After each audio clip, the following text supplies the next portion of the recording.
welcome to You Are Medicine. My name is Thuy, and in this show I'm talking with my good friend and former Chief Justice Emeritus of the Navajo Nation, Robert Yazzie, exploring the parallels with indigenous knowledge and traditional Chinese medicine.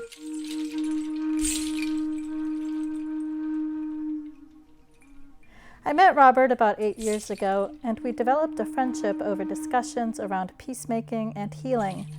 My relationship with Robert has had a profound impact on my work, and interestingly, my understanding of traditional Chinese medicine. I caught up with him at a diner in Window Rock for breakfast, and we talked about peacemaking. Just a little more coffee. Thank you. Sure, no problem. Yeah.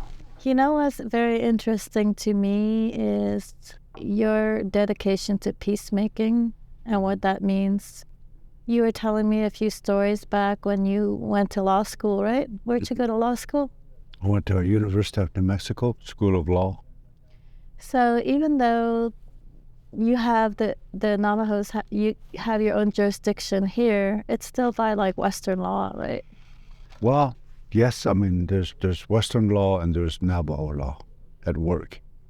But historically, the Navajo law was more of like a backseat or wasn't very present. Well, maybe some people look at the peacemaking and that Navajo law in that fashion. But people way back, the ancestors and even people, we knew the elders when we were young, they always had the knowledge base to work with. Peacemaking to them was a bigger part of their worldview, a bigger part of what they do from day to day.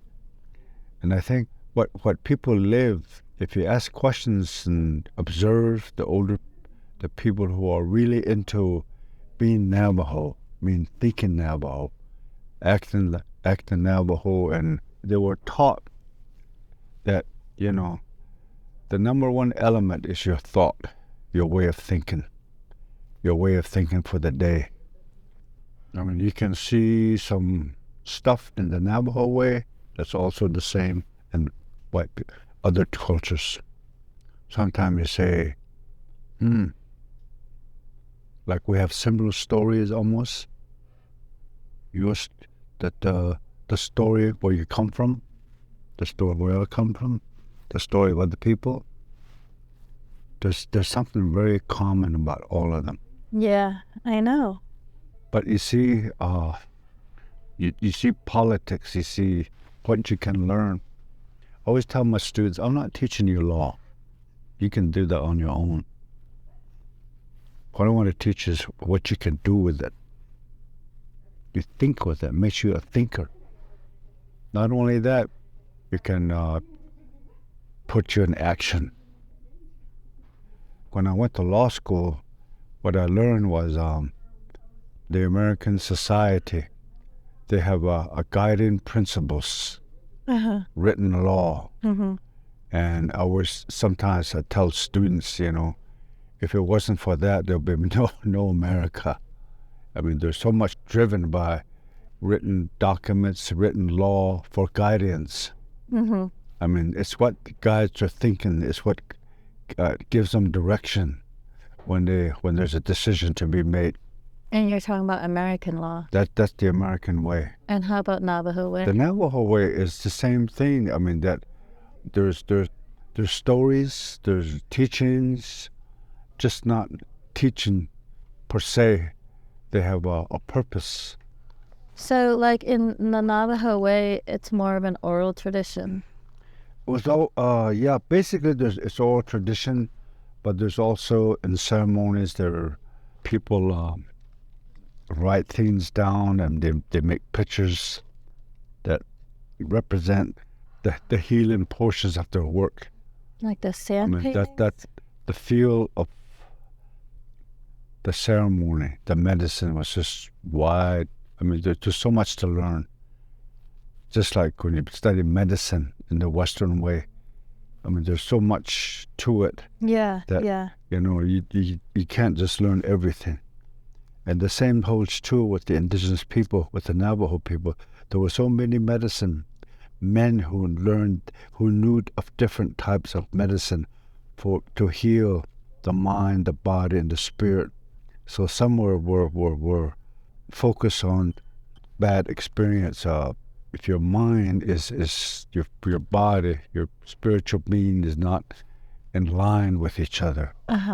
So they had medicine, and what they would do is they would find out, diagnose the person, find out what's going on, and then they would prescribe certain choices. It's always the choices of the patient.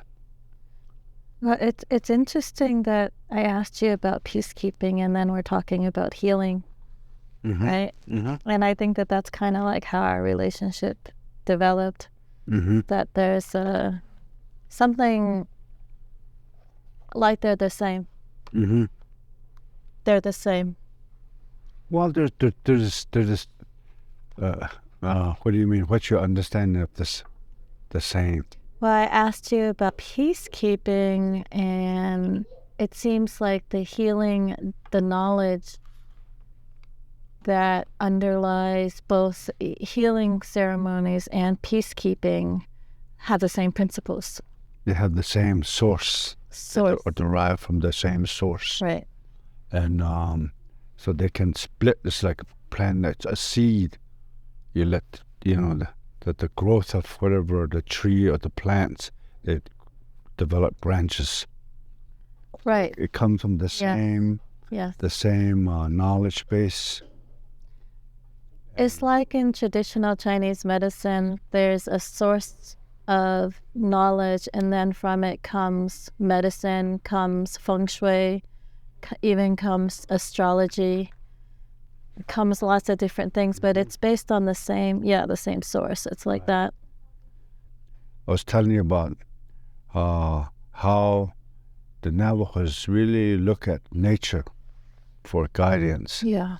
They observe that. It's like saying, observing, trying to. Is there such a thing as observing the mind of nature?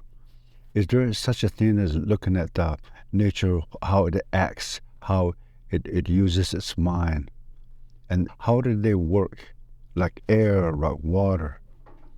So sometimes they think about it and they say they work together. They're all one. So today they say they're the foundation to everything. The mind of nature. So Navajos say, when the world started, the world's in a chaotic state everywhere. And it took a long, long time for there to be order. And when it came to, things falling in place, they saw the life of the supernatural being, the spirits. They're in the water. They're everywhere. They're in the fire, things that grow. So people really don't dwell on these, what the ability of nature, what they do with themselves. They're in us right now, and we don't know that.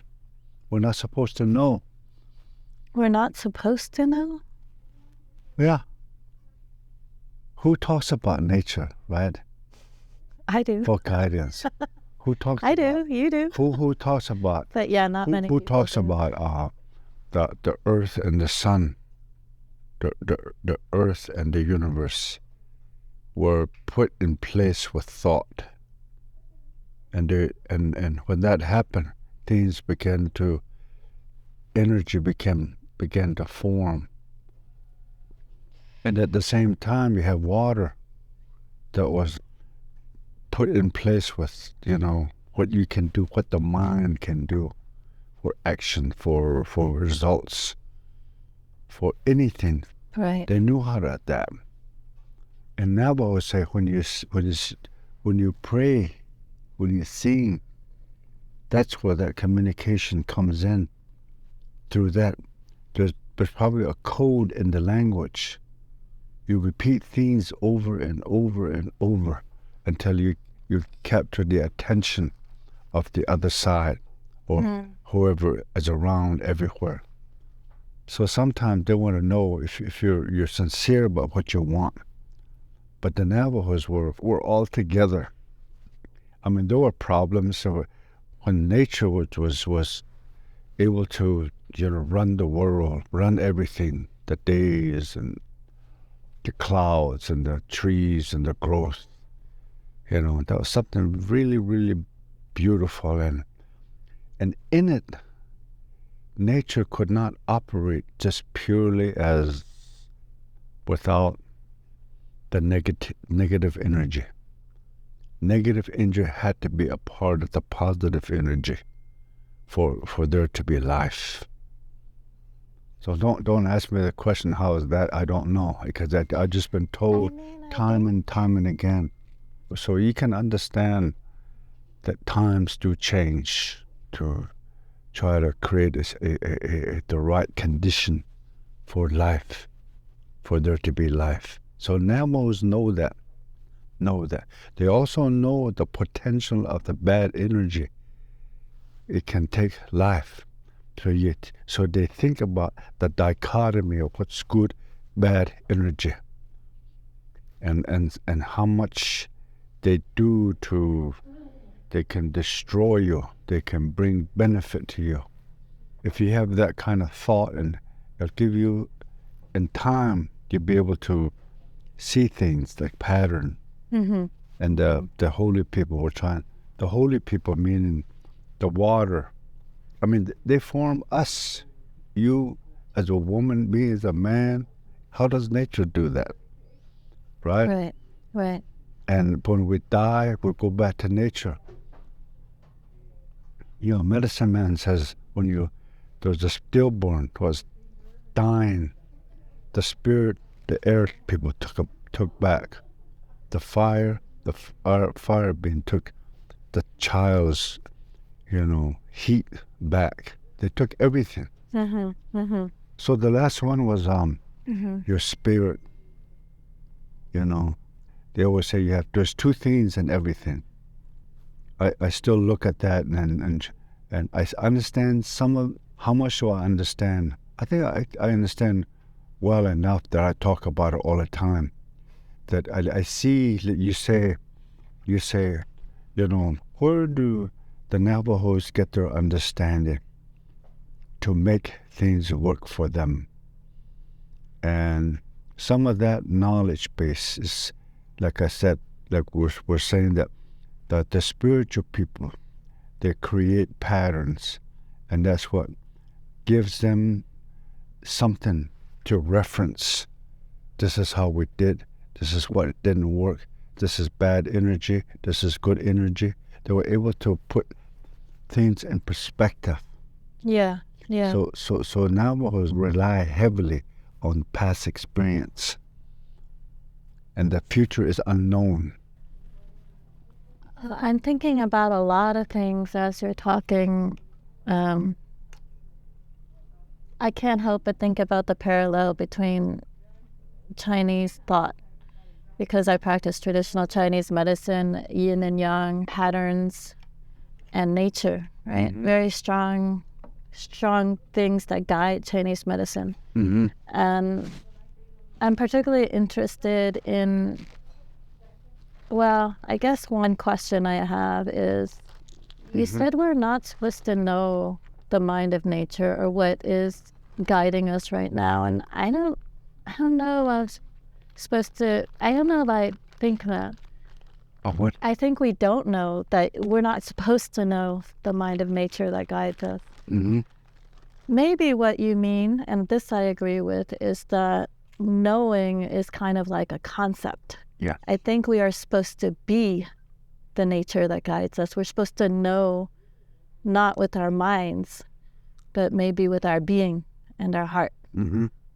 That everything is nature. Mm-hmm.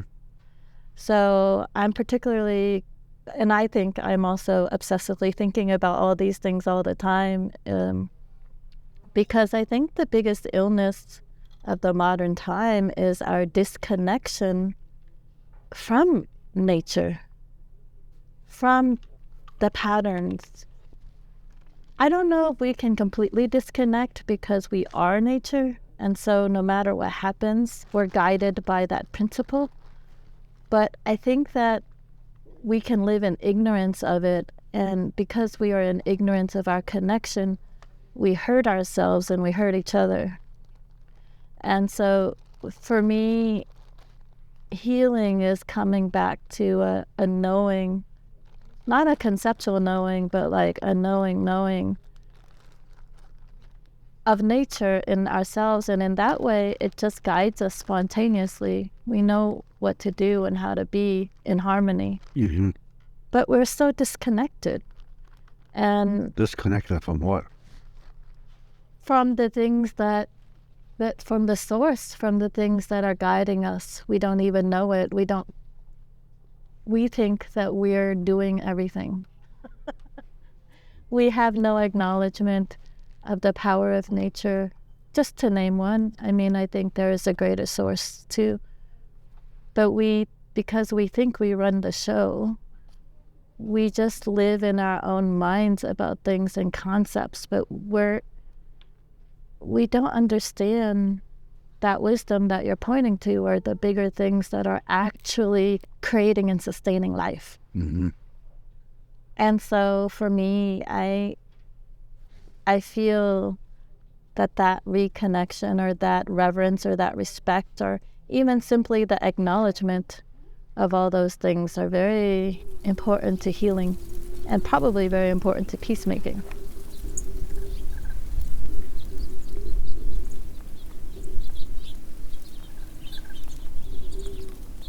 Traditional Chinese medicine, otherwise known as TCM, is a thousands-year-old medicine that evolved over time from indigenous pre-Chinese shamanic way of living, rooted in the spiritual and natural world.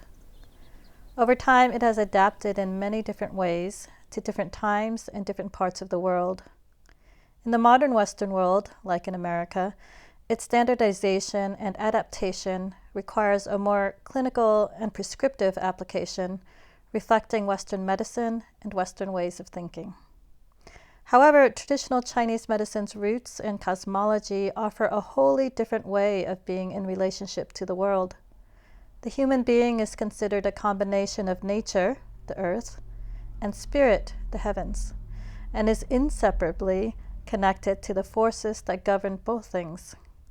Observing and understanding these forces are reflected in ancient texts such as the I Ching and teachings on yin-yang and the 5 elements. These observations underlie the foundation of traditional Chinese medicine thinking. Understanding and embodying the human being's place and respecting these forces is the path of health and healing.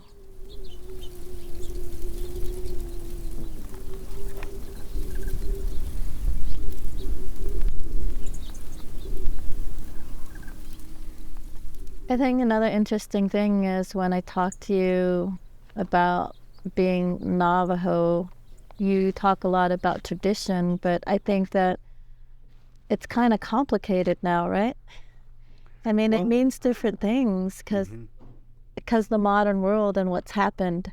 And I remember one time I was talking to you, we were in a group talk, and somebody was talking about decolonizing this and decolonizing that, and you said, I don't understand that. Like, I was colonized. I can't just take that out. So I'm very curious about the adaptation over time, what's happened with that sort of source knowledge adapting to different times, and what it looks like now in the modern world and what you're doing. Mm-hmm. Can you talk to that? Because sometimes when you talk about like the traditional way, I understand, but I'm very interested in how to apply those principles to the modern world in a realistic way. A lot of times, for instance, when people are into, healthy medicine, let's say, Mm-hmm. they want to go back to some pure source that doesn't exist anymore. And it's very hard to live like that, to grind your own, wheat and only eat certain things. And, people are like that. And while it's considered quote unquote healthy and traditional, I feel like it's removed from modern times. What are you thinking about as you're talking about the different sources, something that people can't go back to anymore. What are you thinking about? I'm thinking about a way that doesn't take into account how we've had to adapt or change certain things that used to be traditional. For instance, I was talking to somebody about fry bread. Let's say one of my interns, right? We were talking about fry bread, and he was talking about, yeah, it's fried. It's like a donut. It's unhealthy and all these things. And he was talking about going back in time that didn't exist until colonization, and then, that was government ration. And so you make do. And so he was talking about it like he doesn't like to eat it for lots of reasons. Number one, it's unhealthy. Number two, it came from a very difficult time. And in my mind, I was like, okay, those things are true for sure, but also it's a representation of how resilient, how creative, how you make something that tastes good out of a ration. So it's all of it. Like, that's why fry bread is you can't say it's not part of the culture, because it marks a time, a very difficult period, but also a period to me of success for people who had to adapt. So what I'm saying is, sometimes when people talk traditionally and they're reaching back and they're rejecting all the adaptations, I don't know if that's healthy, because to me, healthy is accepting everything that's happened and trying to understand how to keep it in balance with the source, and Right. So I guess I want you to talk about that, because that I think many people can relate to, because many people are struggling with how to be with everything, both the modern world, but they want to be guided by traditional ways. I think there's tools that, people teach, the Navajos teach. The teachings that people do is very beneficial, and it's something that was placed on earth for the people. So sometimes it's very, very difficult to explain how the mind operates, the traditional mind. And so when somebody says, what's the origin of that source, then you think, the only way is to talk about a story that will explain in a very nice, orderly way. Like they say, see the big picture, as reality. The mind of the mind of the Navajo is it dwells on reality.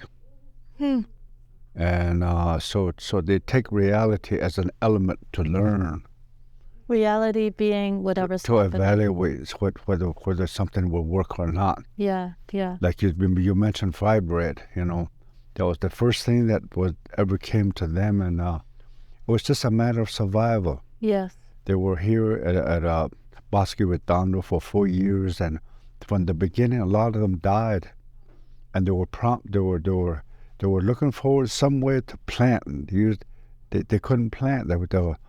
That the earth wasn't fit for planting, so people starve. And here's the army trying to feed 8,000, probably 10,000 Navajos, and so they were given these commodity food by the military. Right. It's mostly military food. Right. And they were given flour, and they ate it, and some died. So still, their hunger was what drove them, what gave them the initiative. Yeah. And the good thing was about they were there together. Either they do something with survival or not. So like Bosque Redondo, maybe some of them could see it coming. But by the time we got there, people can do some amazing, they can, think out things, a way to survive. Yeah. Nothing. Yeah. So here we were, detained by the soldiers, hoping that we would all die at the same time. Yeah. We didn't. Yeah. We ate flour and died and survived. Just like anything, like COVID is going around. It's not going to wipe out everybody. Right. Life is just not made. It's what nature says. We're still around. We still give life to everything. It's what Navajos, in their song, they pray about that.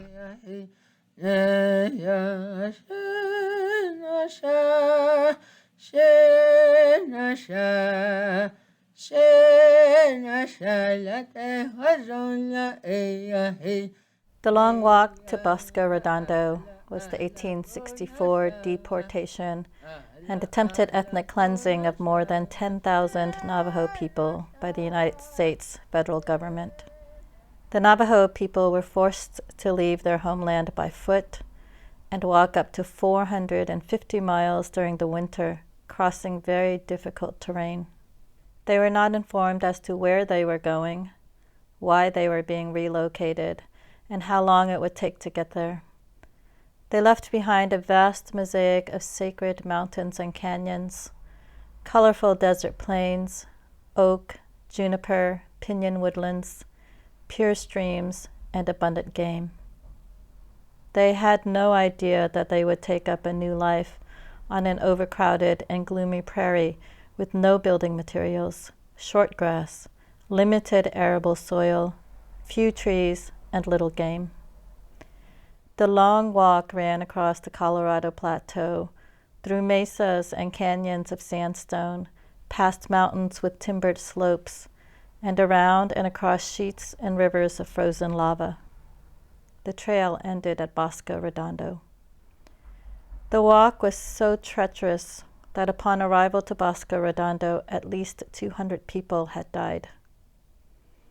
Horrific accounts detailed the sick, weak, and malnourished collapsing beside the trail, unable to continue. Some people wearing nothing but rags froze in the winter snow and blizzards. After arriving at the Rio Grande, some exhausted people drowned in the crossing. Struggling to survive off of meager rations, some had to butcher their spent and dying horses, eat whatever they could find on the trail, even resorting to eating their own leather moccasins. As if this wasn't harrowing enough, they encountered thieves who took their belongings and slave traders who stole their children. At times, they watched scavenging coyotes, vultures, and crows track their caravans. Upon arrival to Bosco Redondo, the Navajo people were then imprisoned for 4 years and struggled to survive on government rations of flour, sugar, coffee beans, and little meat. None of these food items were familiar to the Navajo people and made many sick, while some died from malnourishment. The history is so traumatic and difficult to bear that many Navajos are instructed not to talk about it, to leave it behind and to move on. The Navajo strength and endurance, despite the worst and unimaginable horrors, reflect a spirit of life that shines bright, inspiring, and informing to the present day. Today, the Navajo Nation is the largest land area retained by a Native American tribe. It encompasses 27,413 square miles, occupying portions of northeastern Arizona, northwestern New Mexico, and a smaller portion covering southeastern Utah, with a total population of 332,000 tribal members. The song you are about to hear is sung by a young Navajo man, Joshua Dixon, or as his grandfather calls him, Shosh Yaj, his little bear. Joshua shares his songs widely, inspired by his grandfather, to carry on the pride of his ancestors and the strength of his culture.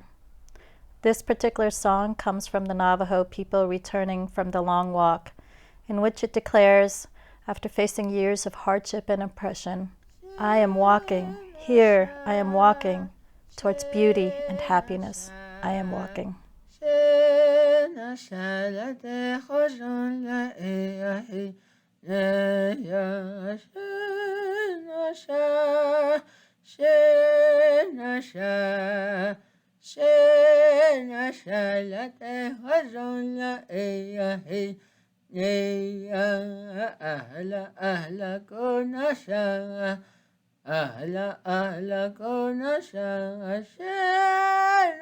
So they know about survival story.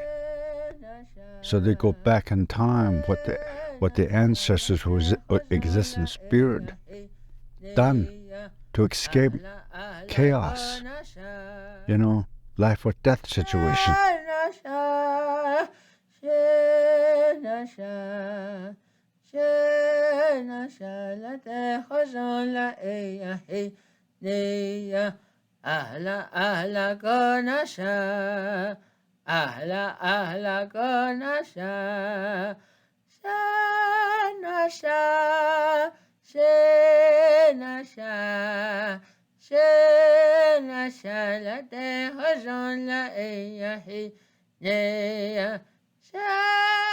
So what about this? And Navajo we talk about Hojange, we say Hochon. I mean they're equal. They make things happen. Hojan is if you look at the definition, what does it mean? Call on its name, Hojan. Mm-hmm. But people who say if you want to have a relationship, have some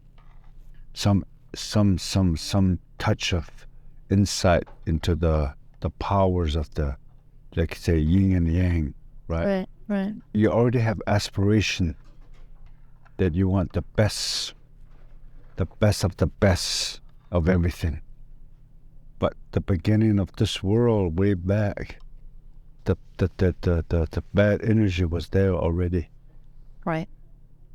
So there's no such thing as having 100% one side.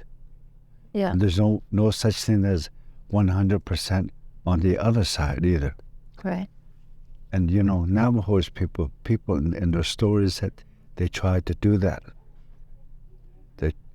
Some people there back then were trying to make the day 24 hours. And some said, no, we should make the night 24 hours. So they went through all kinds of, they went through the night. They developed a game to win, to prevail over each other. But the morning come, nothing changed. The only thing that they understood best was there's such a thing as 50-50. Yeah. So that was an added knowledge to their experience, 50-50. And they knew what it meant by experience through life and death. If we're trying to go after something, maybe because there's always only so much we can gain and nothing more.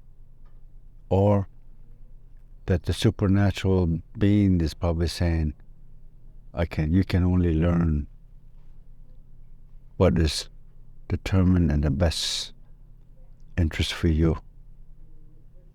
Because you really don't have what we have for you to go beyond what you know, what humans know, what Malashla should know.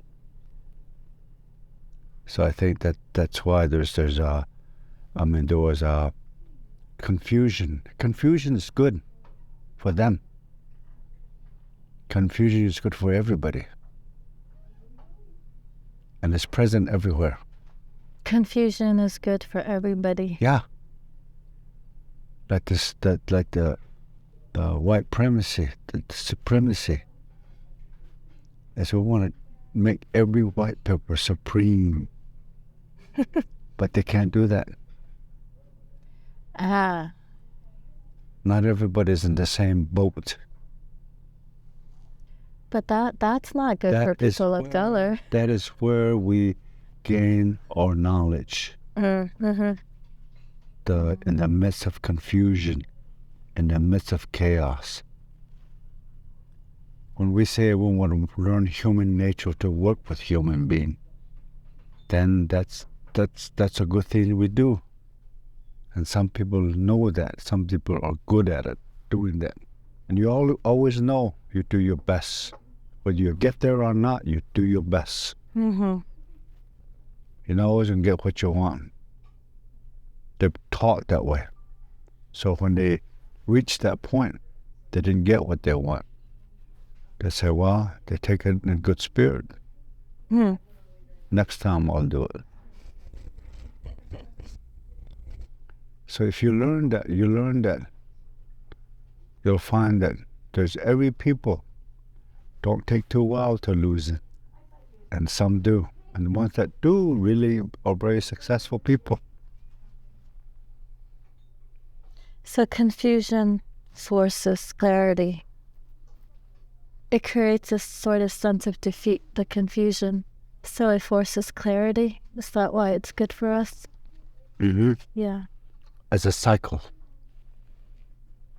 There was always conflict, but we never say that we're gonna defeat. We will put a permanent fix to a conflict, to where we have no more conflict.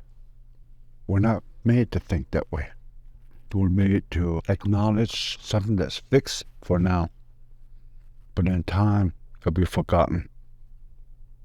I think if you learn to talk that way, that kind of conversation will kind of really widen your perspective, understanding. Talk what way? Hmm? Talk what way? Talk about, observe what we observe of each other. Mm-hmm. Consistency, inconsistency. Mm-hmm. So how do they work together? How do they keep us sane? I think a lot of people are feeling crazy right now, Yeah, so maybe that's- talking about yeah, that, right. yeah.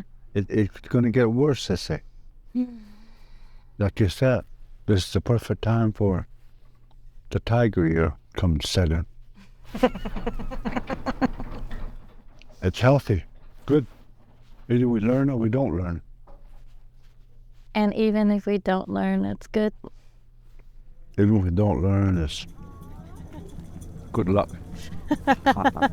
Good luck. Good luck.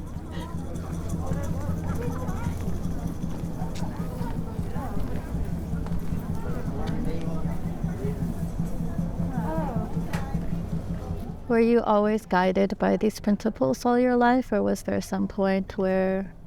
Well, no, I don't think so. I think we all go through a lot of struggle. I would say people who were fortunate, Navajo people, when they were young, when they were kids, they were born into the medicine family. And the family, grandfathers, grandmothers, they knew a lot about ceremonies. And oftentimes, I think, if you're the kids of those people with lots of knowledge, it kind of brings this functionality, is that what you say? Wait, if you're the kid in the medicine family? Mm-hmm. Some of them learn well from their mothers and fathers. Some they don't learn anything. And they say a medicine person may be a good image, good example. Just take a look at their kids, their family, you know. I can understand that. But that's also... Yeah. that the kids are the medicine too, you know? Mm-hmm. Oh, yeah. Exactly. That's how I see it with my kids. You can't... That's why you always say, anything that you have, powers, energy, powerful, bad energy, a good energy can be good medicine, if that's what you want. Bad energy can be bad, and you can work with it. It can be a part of it. That way it's good medicine. Yeah. So a person says, here's the medicine, it's yours. And I'll tell you what's in it, what you can do with it. But the choice is yours. That's all they'll tell you. So good things are medicine and bad things are medicine too. And at least in my life, I think that bad medicine has been the best medicine for me. The best learning, Mm-hmm. the best clarity, the best testing of my limits, you know? Mm-hmm. And so then we can say everything is medicine. Yeah, it's hard to think that way. It's hard to live that way all the time. Yeah, but we have to understand things in that way. I want to sit down with you and talk like this with you. I know we do it all the time, and I mean, there's been a lot happening, you know. Mm-hmm. But I think it's important because this is our connection right here. Yeah. And I think about these things all the time too. I think right now, especially because it's such hard time. There's talk about chaos being good for us. So much chaos right now. I don't want to think that way. Yeah, I mean, it's hard to think. It's hard to think about. Okay, but there's a lot of chaos right now. But I like to think about it that it forces clarity. It's like what you said. The way I explain the benefit of negative things or dark things to people when it comes to health is I say, pain is a message. It tells you something. Mm-hmm. It tells you to stop doing what you might be doing to cause pain. So you don't want to see pain as something bad or something bad happening to you. It's a message. If you listen to it, you know how to be. Let's do a story. Let's talk about a story. Okay, tell me a story.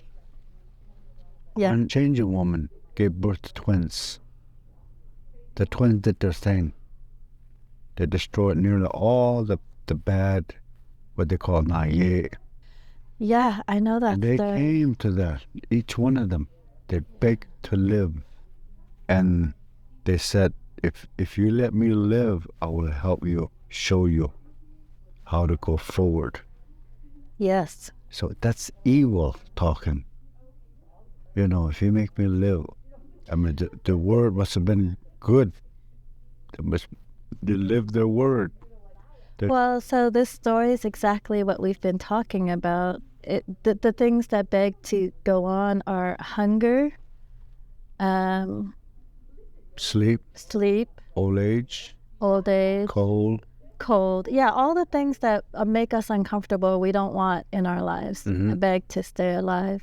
But it goes back to what I was saying and you were saying is that it teaches us. But we should go back to the story and stay with, continue to make a continuous conversation of those, what makes you feel uncomfortable. Go back to those stories. It's got a lot of different things in it that can teach you. Yeah, and right now there are a lot of things that are making a lot of people uncomfortable. Mm-hmm. Yeah. But we have to see it as a blessing and as something to learn to help us grow and be strong. Right.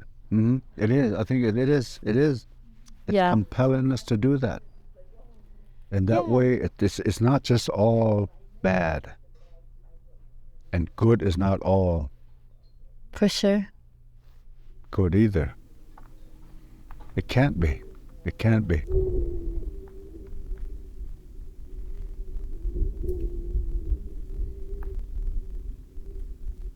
Long ago, the world was filled with monsters.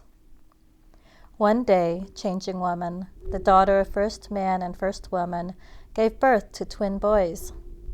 The boys grew quickly and decided to set out to meet their father, the sun.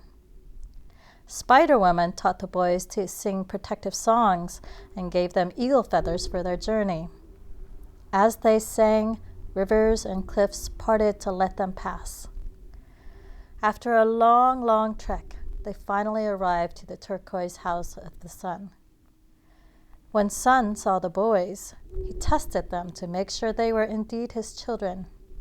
He put them through harsh and strenuous tests of strength and resilience, making them hang off cliffs, feeding them poison, and subjecting them to scorching heat. With the help of the eagle feathers and the wind, they passed the test.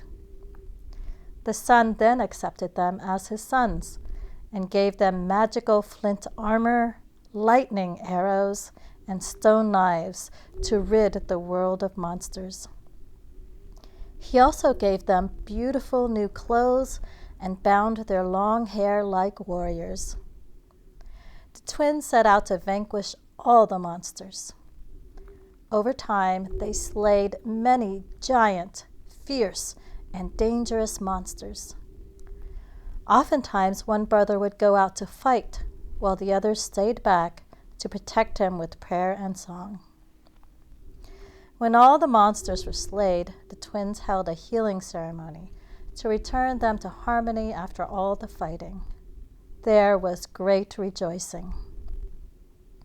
But the wind passed by and whispered to the twins, "Wait, there are still monsters left. What about cold, hunger, poverty, old age, and lice?" So the twins set out again, but when they reached old age, she begged, "Please spare me. If there is no old age, people will die young, and there will be no one to tell stories." The twins loved stories, so they spared her. Then they reached cold, and cold protested, "Without me, people will not protect themselves with shelter and clothes." The boys looked down at the fine clothes that son had given them and remembered his beautiful turquoise house and decided to spare cold. When they reached hunger and poverty threatened that getting rid of him would enable laziness and people would forget how to work and care for themselves. And hunger chimed in that food would no longer taste good. The boys loved eating and good food, so they didn't want to slay poverty and hunger. Well, at least we can slay the lice monster, they thought. But when they went up against lice, it protested, "If you kill me, people will not know how to maintain cleanliness and hygiene, and all will be filthy." The boys dropped their weapons and returned to their father's son. Son had made a home in the west where he could meet changing women at the end of a long day.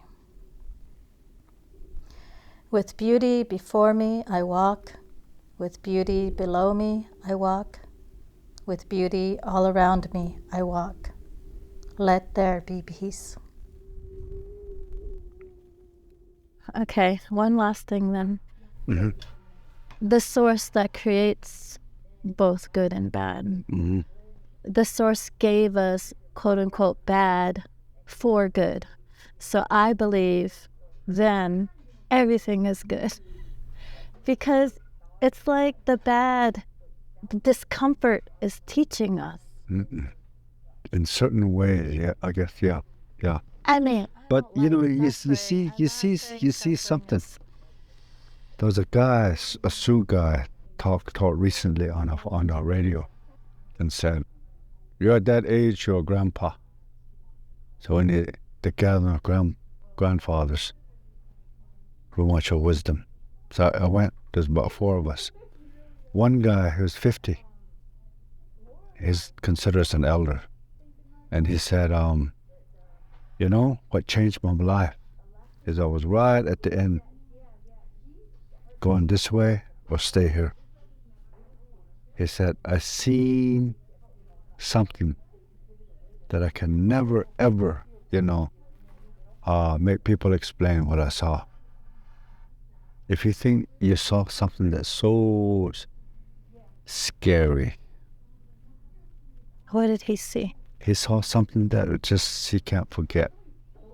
It's so scary, Yeah. Some people can, put up with, a scary surprise. But if you see something that, oh gosh, no. I don't want to go there. I don't want to see it.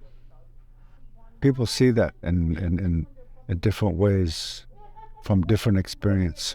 Maybe in battle, you get to see stuff like that. I mean, he was, somebody had shot his son, his own people. And he wanted to go after those people. But he found out that, let it go. Let it go. But you can't do anything with it. Only thing you can do is just, get well with yourself and go on. And that's what he he did that. And I guess he taught him a lot of wisdom. Yeah. Okay, you go. Okay. Thank you so much. Bye bye. Give me a hug. Mm. It's always so good to see you. Mhm.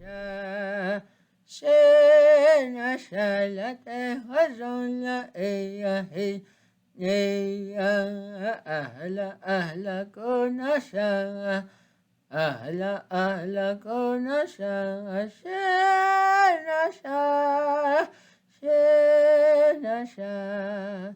شينا شا لا تخجل لا إيه هي ليا.